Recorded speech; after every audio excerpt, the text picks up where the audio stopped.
Hai, ini adalah 1711 TV. Anda sedang menonton sesi berbual yang terbaru. Hari ini kita bersama seorang lagi bakat yang kami temui di YouTube yang menggelarkan diri beliau Pandai Merah. So, Pandai Merah, perkenalkan siapakah diri Pandai Merah sebenarnya?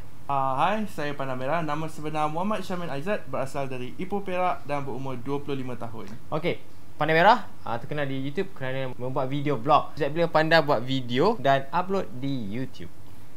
First start posting video tahun 2008 dulu, and vlogging start 2011. Kenapa memilih YouTube sebagai medium untuk upload video sedangkan kita ada banyak lagi medium seperti Vimeo, Facebook, MySpace dan lain-lain lagi? Tak lah, sebab rasa YouTube tu memang kena. Sebab yang Vimeo ada juga, tapi Vimeo banyak post on kerja-kerja punya related punya stuff lah. Okey, kat Malaysia ni dah ramai sangat vlogger. Kalau kat Malaysia ni, siapakah idola Pandai bila buat video? Idola tu Aman Wan dan Mental Pecah. Sebab dia orang punya video memang semua kelakar dan boleh relate lah. Kalau diikutkan, Panda ni lain daripada yang lain sebab dia boleh buat 3 karakter dalam satu video. Kenapa memilih buat video ada 3 karakter? Tu sebab budget. Ya, sebab seorang-seorang depan kamera, tak ada orang tolong, so sendiri-sendiri punya production lah. Bercakap tentang bajet, nak cakap melalui YouTube kita boleh generate income. Sejauh mana kebenaran tu bagi pendapat diri Panda lah? Honestly aku sendiri pun tak berapa nak sure sangat sebab benda ni masih baru lagi lah. Tak tahu sangat lah. Okey, kalau diikutkan mana lagi penting? Subscriber ataupun viewers?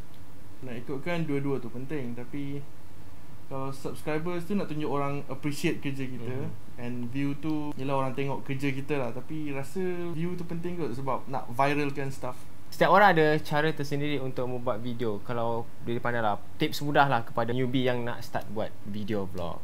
Kalau baru nak start buat vlogging ni, just be yourself and have fun, itu je.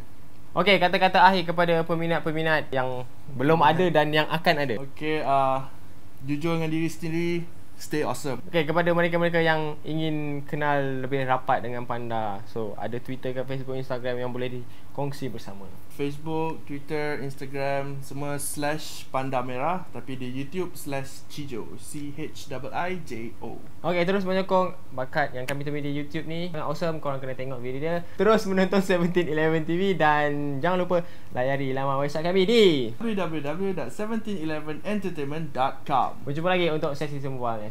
Bye. Bye.